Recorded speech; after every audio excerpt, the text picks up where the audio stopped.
Hey everyone, Nightmare here. Today I thought it would be fun if we did a non-picking video that was inspired by Wild Billiam.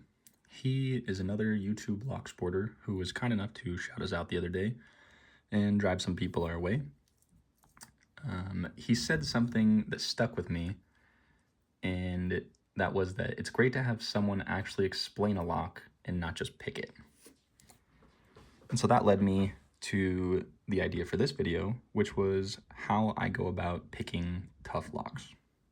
Now, in my last 3 videos, we have picked the Acid Twin Exclusive, the Acid Twin 6K, and the Gold Z. These are all black belt level locks, and they can seem very daunting at first, but once I show you my process of how I go about picking each one of them, it should make things a lot easier. And we'll talk about a lot of high-level concepts in this video that can apply to any lock you are working on that you have not been able to get open yet. Mainly pin tumbler style. I can't speak for other styles of locks, but pin tumbler is kind of what I've been working with, so that's what I'll speak on. Now first, let me tell you my goal when picking these locks. My goal is not to become, the best Acid Twin exclusive picker where, somebody puts a lock in front of me that I've never seen before, don't know the key bitting, and I have to get into it. And, my skills are on that level. That's not what I'm doing. My goal is to open the lock on camera in a timely manner with a clear demonstration of how the lock works, as well as how to disassemble it, and then to be able to explain the little gimmicks that each lock has, or the little idiosyncrasies that makes this lock mine and unlike the other makes and models, right? So that could come down to key bitting, that could come down to a specific pin. It's a multitude of different things. But those are my goals when opening these. I'm not trying to pick it blind. I'm going in knowing exactly what I'm getting into. I know every part of the lock, and that's kind of what we'll cover in this video. So initially, out of the box, I would like to make sure that the lock works, right? We just opened it out of the package, we just got it out of the mail. I want to make sure that if I got a key, that the key works, and we'll disassemble it as well. But, if you got a key, stick the key in, make sure that the key turns the lock, make sure that you can't turn the lock with your tension tool, So yeah, we're locked up. Key opens the lock, tension tool doesn't. That's a good sign. So now from here, one of the first things that I'll figure out, even before tool selection, is how am I going to pick this lock? This is how it came. Am I going to hold it in my hand like this and tension the lock? The tensioner kind of only fits in right here, which we'll go back later and kind of discuss more in depth on tension tool selection. But would I pick it like this? Probably not. This is a more difficult lock. The pick times that I've seen on YouTube for this have varied between, as little as 5 minutes all the way up to like 15. So for a pick of that long, I want this in a very ergonomic spot, which is not my hand. It's also not as good for video, which was, like I said, one of our goals. We want this to look nice on video for the people that are watching. So for me, I would opt to pick this in a vise. Pull the vise over.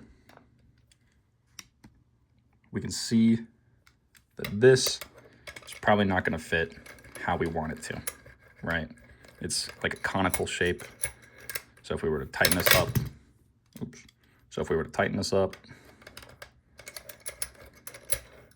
like this, it's just going to kind of tilt back and forth like that. Not a very solid setup. So instead, this came in a key and knob cylinder, and we're going to take it out of that.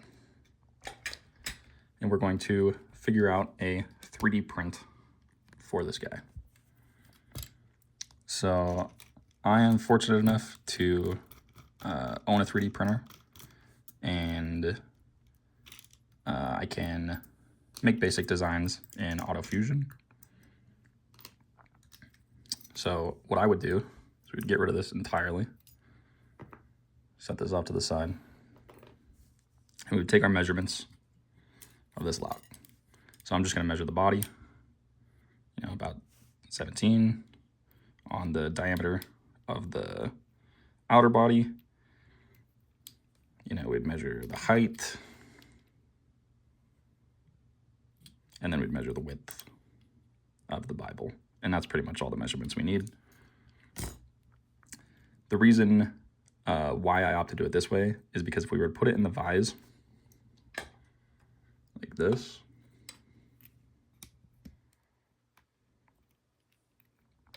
this is how I have tensioned other locks. I picked up a gold P like this. If we put it in the vise like this back part could get locked up, and that could mess with our tension. So this could bind, and when we're tensioning, we could, not be getting the movement that we need. So we want something that isolates this tail piece so it's not being bound up by anything, and just something that's holding the lock body. So what I would do, and what I did do, is I would design something in AutoFusion that looks like this. I would throw it over to my slicer, and then I would send it to my 3D printer. While that is printing, because some people don't have as much time as me to just be sitting around picking locks all day. While this is printing, we got about 30 minutes. And what I would do next is disassemble. I would get to know this lock in and out. The bitting,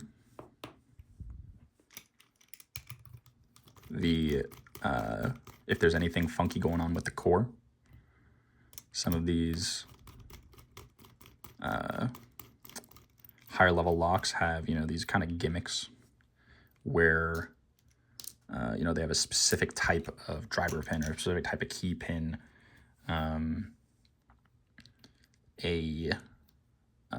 matching counter milling in the core, over milling, just a million things to catch you up, and that make the lock difficult, to make the lock that lock.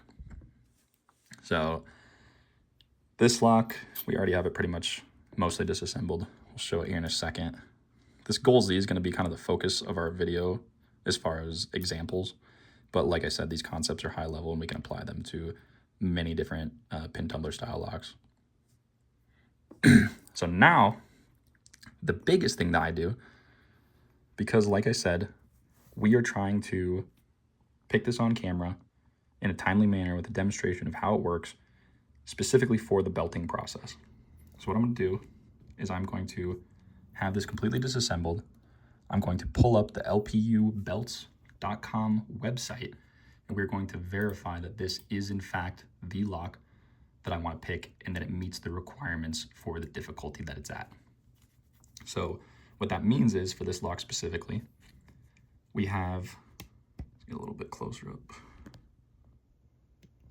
We have 7 pin stacks for a total of 14 pins, 7 torpedo key pins, 6 gin drivers, and 1 standard driver. And then we have these 2 balls in here for steel balls for detent with the springs. And this lock, when it has 1 standard driver, is considered black belt. If it were to have 2 standard drivers, it would be considered red belt. Now, if you were to pick this blind and you spend a bunch of time on it and you finally get it open and you were hoping that this was going to apply for black belt and you discover that it has 2 standard drivers in it, you'd probably be a little upset. No big deal. You can get a new one, but you spent a lot of time doing something that you thought was for a different requirement. So like I said, we'll pull up the LPU Belts website. We will go to the entry for this lock, and we'll just verify that, okay, this is our keyway. Does this look like our keyway? Yep, that's our keyway. Does this look like our pin stacks? Yep, that looks like our pin stacks. This has the 1 standard driver. This one happens to be in chamber 2. Ours is in chamber 5. But it has the same torpedo key pins, the same 2 balls for detent, same looking key. Everything looks good. The only difference is between this lock and my lock is mine came with one master wafer in chamber 3. Now, had I not opened this up and I got this picked, I don't think that this would have counted. This would have made the lock easier, and it would have defeated some of the purpose of these gins and torpedo drivers. You know, it could have very well made the lock harder, but just to play it safe, I took it out, omitted it from the picking process, omitted it from my progressive pinning, and we picked it with just what you see here on the bottom. And that does change the bidding a little bit, but we can pretty much guess what, you know, chamber 3 would be set at height-wise. Not a big deal. So now we've got our means to pick it. Our 3D cylinder still printing. We've got it all taken apart. We know exactly what we're working with, pin-wise. So now let's check the core. We can see the keyway here, pretty tight. And we can see that these are cut from the front all the way to the back, and then they take it and they drill it down through the keyway on the front. So you actually have these little lips, and then they go in to grooves. You can see there how it's kind of cut out. Grab a pick. So you can see here how it goes in this like U shape. So that means that we have to get our pick up into there, right? They leave us room to get in between each of those, which is good news for us. If the warding was cut from front to back and it wasn't cut down, this would be a lot tougher of a keyway to navigate. But it has to have room for the pins to drop down. So if the pins are going to obstruct the warding, then they have to cut through it. So that's good to note. Then we can look, this is kind of back to the verifying on the LPU belts page, but yes, we do have the counter milling and we do have the over milling. Let me see if I can get a light in here. See down in the core that there's like that little lip for the over milling. There's like a line for the counter milling, and then we also have the over milling. And we can demonstrate this with our pick. So we've got these grooves that the pins will sit on once we get it to this position. But before we get it there, we have this lip, this counter milling that grabs these gins. So these are just things to note. You know, obviously it's different for every lock, but these are the gimmicks of this lock. This is what makes this lock tough to pick. So now that we've identified that, we can move on to our next step. We've already identified the driver types, the pin types. We've made sure that it meets the belt requirements. So now it's finally time to get it into the vise, right? We've done our homework. We've got our 3D printed key and knob cylinder holder. Let's get this guy not all the way put back together, but we'll just put one pin in. So we're gonna have to put our tweezers. And when you're doing this, my tweezers basically live in my hand more than a pick. That's just how it is. Constantly disassembling, reassembling. You get good at it. And when you go to gut on video, you look like a pro. There's no, nothing new. It looks clean. Got that in there. Go ahead and zoom out one level. So put our back on. Make sure that you got the right screws, you don't mix up your hardware. These ones are pretty easy because they're flats that are countersunk. These ones are pan heads, also different sizes. But it's important to make sure that you're putting things back exactly where they're supposed to be. You don't mix them up. So now let's populate the first chamber, and that's it. Slide our cover back on.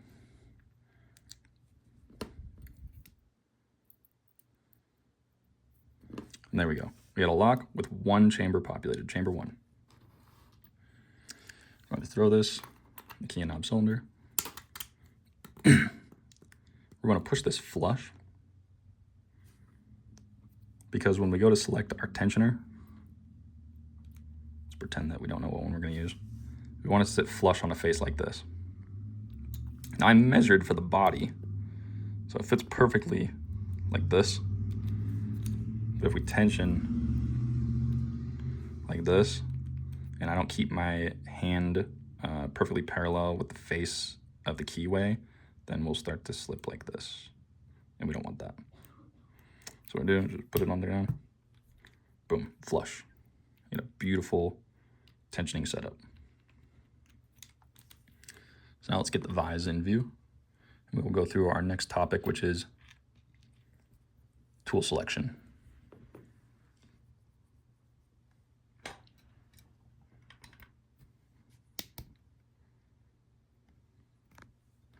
Angle is a little more towards the camera.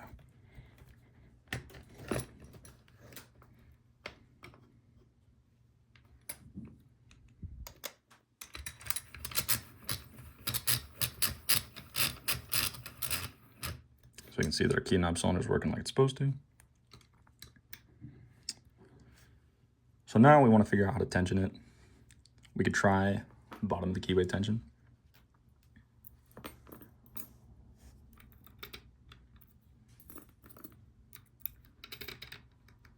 That looks good. But it doesn't leave us with a lot of room to get a pick in. So I opted for top of the keyway tension, as I do most of the time.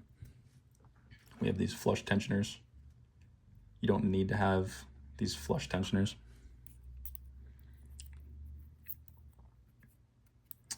These are the ones that I like to use. And we can use the same trick to recess this keyway, this key and knob cylinder further into this holder if we wanted to use something like a more standard Z-turner like this. It's probably something that most people have in their kit, or something that looks like this. So we wanted to use this, and we said, oh, that fits perfect. Let's just push this back in there more. And now we have a perfectly flush tension setup. See that from the side. So now that we've got tensioner picked out, use either this is 0.8 millimeters. So now we've got tensioners covered. Let's look at pick selection. I always start out with a standard gym hook. Actually, this is a deep gym hook. I always start out with a standard gym hook. So this is my preferred pick. I just enjoy the way it feels in my hand. For this one, I think we probably could have used it. It fit the keyway. It's a pretty wide open keyway, like I said, but I just couldn't get the feel for the pins, and somehow I ended up settling on this pick. It's definitely not the only pick you can use for it, but this is the one that we chose. And that's because this one allowed me to get the best feel for where the pins were. So now, let's talk about what happens when you can't feel the pins. I'm hitting the warding on the sides here. I don't even know where the pin stacks are. I can't feel them very well. What we can do, and what I did, is I took the key,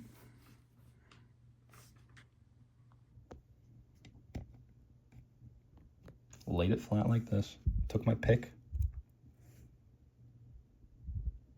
figured out where the pick seats in the keyway, which is right here at this point. I got the pick to point.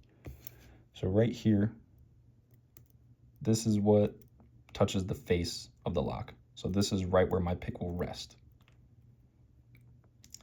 So if I line this up with the pins, I can come back here and I can make a mark with a Sharpie. Just kind of put your finger on the pick, make sure it doesn't move. Make your mark on a Sharpie, best you can. And you move back each position. And you just mark where each pin is. And you can do this with pretty much most pin tumblers. And it's super effective if you can't navigate the keyway and feel the pins easily. It almost feels like, if you guys have ever seen like a leashy pick, it feels like you're using a leashy pick. You know, it feels like cheat codes. then we have this really, really high set, pin number 1. So we got our pick marked out. And if we remember, we only have one pin stack in here. I'll zoom back out. So now that we have our tool picked, we're going to use this pick. We're going to use this tensioner. We're going to tension top of the keyway. Oops, can't even get the tensioner in there. Is it the right size? It's not. Oh, here it is. So here's our correct tensioner. We're going to go top of the keyway. For starting out, we're just going to start picking clockwise. That's what I always start out with. For the most part, sometimes it is more comfortable to pick counterclockwise, but this was just kind of an awkward setup. And when you're picking and you're going to be here for a long time, you're going to be practicing a lot, the more comfortable you can make your setup, the more set up for success that you'll be. If you just get tired after like 5 minutes of picking because your hand's cramping or it's just not comfortable, you're not going to be able to sit here and do like a huge practice session and really get the feel for this lock. So definitely find the best, most comfortable setup that works for you. You know, for me, I can rest my hand here on the vise. Very light picking hand. I'm not trying to bend the pick, even though most of my picks are bent because I was very heavy-handed. But now we're just going to try to get a feel for this pin 1.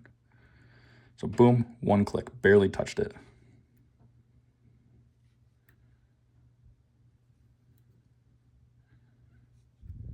So it's kind of an awkward angle for me to pick it. 2 clicks. Normally I have my vise a little tilted back.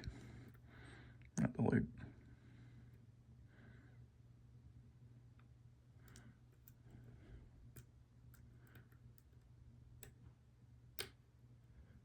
I think those 3 clicks.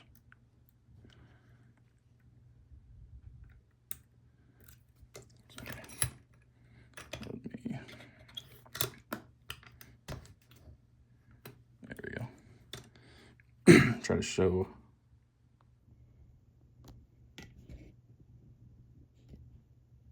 What's going on here? So we got our tension tool on, we got our pick in, and you can see the lines on the pick. We have pin 1 populated, chamber 1 populated. So we're gonna stick our pick in until we hit that Sharpie mark. And then we're gonna find the pin. I feel it, I tapped it, barely got a click out of it.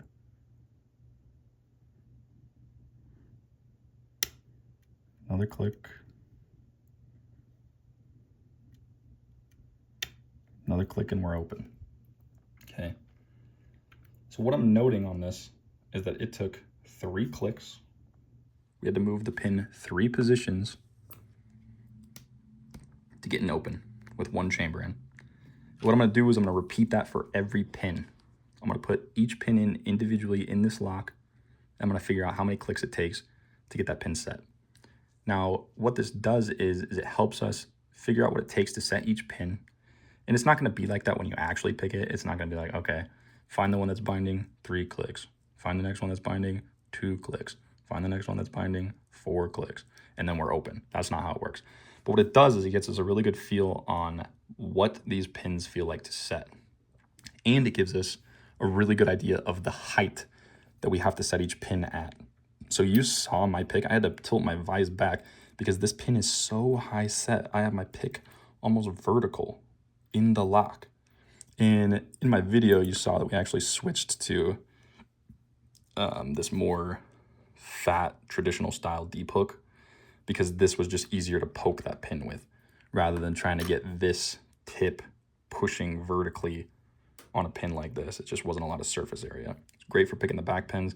I literally brought this pick in to set pin 1 and that was it.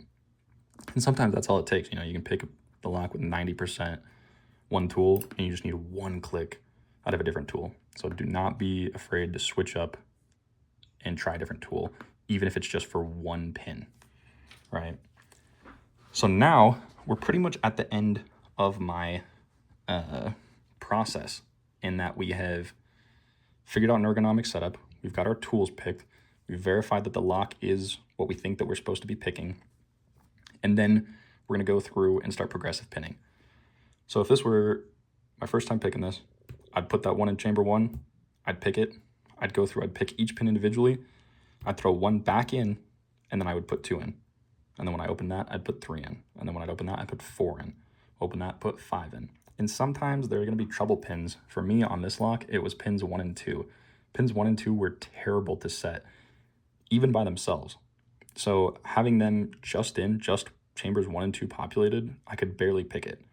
And I knew that that was going to be my biggest bastion. When I had 7 through 3 in, so 5 pin stacks in, I could pick it no problem. But 1 and 2 were giving me trouble, so I went back, isolated those 2, worked on it, and then built out from 1 back until I could pick it fully. And so that's kind of how it works. Also, when we have 2 pins in, what that allows us to do, let's go ahead and do this real quick. We're going to put in the back pins because I know exactly how these set. But you want to, I'm sure everyone's heard the jiggle test. The jiggle test is how you feel for pin states, but it's different for each security pin and each lock. So you want to make sure that you know what, an unset pin feels like in this lock. You want to make sure you know what a set pin feels like in this lock. You want to know what an underset pin feels like and an overset pin feels like. So we're going to put in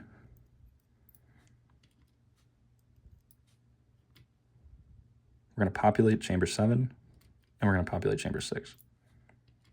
In my testing on its own, or actually, let's do the standard because that'll be easier to show.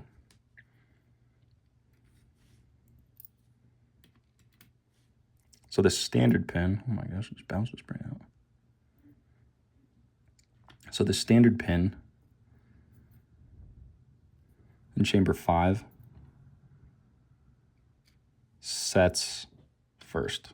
It's one of the first pins to bind in the lock along with 2. Now I don't recommend that you learn binding order, but when you're trying to get started on this, it's nice to kind of figure out, it's nice to go into the lock knowing what kind of the first 2 pins that are going to bind are, right? You don't have to know the whole binding order. You don't have to discover the essentially cheat code for the lock where it's like I click this, I click that, I click this, I click that, and I'm open, But knowing what can get you started is very helpful. So for us, we know in this lock that our standard pretty much sets first along with pin 2. So in this configuration,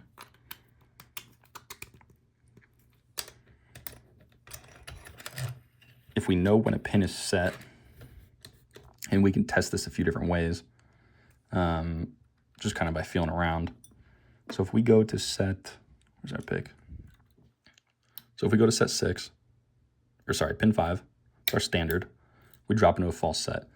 We know that that pin is a high cut and it's right next to the shear line. So if we bump it, we know that pin's set. So if we go back in on pin 5, this is what our set pin feels like, 100%. If we go to 6, we get 2 clicks out of this and then we'll be open. So we're going to click it once. Boom. And then out of the overmilling. That's into the overmilling right there. That was out of the counter milling. And then we give it one little nudge.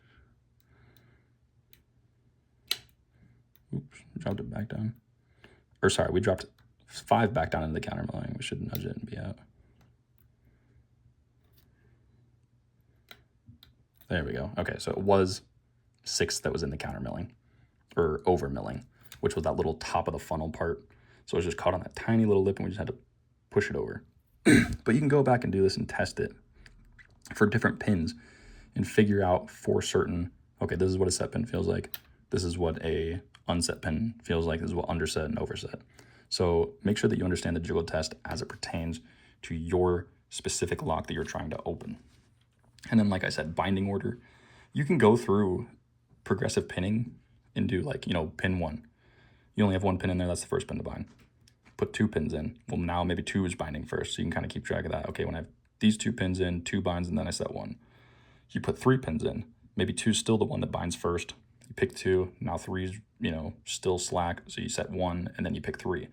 Now you know the binding order with these 3 in there. And you can kind of work your way up and, learn the lock as much as you need to get it open on camera in a timely manner. You know, it's okay if it takes you an hour to pick a tough lock and you get it on camera and you gut it. That still counts. There's a reason why you can set timestamps. You know, it's not a big deal. But for my goals, I like to do it in a somewhat shorter manner. You know, just learn the lock well enough to do it in, you know, like 10, 15 minutes. Some locks take more than that, some don't. Completely up to your lock, you know. So with that said, once I got this to 6 pins, I would throw the 7th in, I would turn my camera on, and I'd try to get a recording. And if it goes, great. If it doesn't, work my way back down progressive pinning. Might have to isolate something else. But you can kind of go from there. And that is how I go about picking, you know, these tough locks. As the Goalsy is our example. Some little side notes for the ASAs. You know, I picked it with the main pins, and then I put the side pins in by themselves, and then I put a combination of them in. You know, I was paying attention to the bitting of the key, the sidebar. For the twin exclusive, you know, I was able to pick the main 6 pins pretty quick, and then I just had to work on the sidebar forever. I just had to progressive pin the sidebar without any of the main pins in. So you can break down these locks in a bunch of different ways. And every way is going to work different for somebody else. But a lot of these high-level ideas, you know, like progressive pinning, looking at the key bitting, you know, making Sharpie marks to test core movement, right? This lock, it didn't really matter because we were constantly going like this with the core.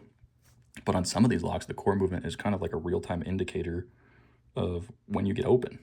You know, like on this lock, I had a Sharpie mark on the front, and all it did was just keep moving more and more and more and more, you know, as I picked it counterclockwise, and eventually we were open. And that was just a really good indicator of, you know, how close we were to being open.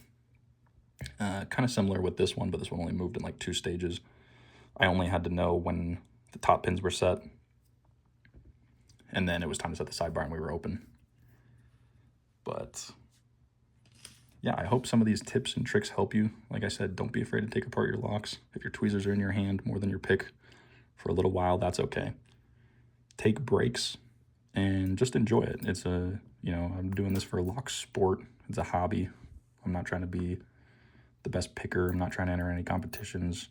I'm not trying to win any titles. You know, I'm just trying to get these locks open on camera, move through the belt system, still gain a good understanding of what I'm doing, and still progressing my skills. But there's no reason that you shouldn't take advantage of every opportunity that you have to open these locks. You know, take advantage of everything that you can, you know, get to know the lock in and out. And yeah, I hope that this was able to help some people. Maybe if you're struggling with a lock, leave a comment and I can give you some better tips for that. But I think that's all I have for today. Thank you again, Wild Billiam, for the idea for this video. And we'll leave a link to his channel in the description. Thank you.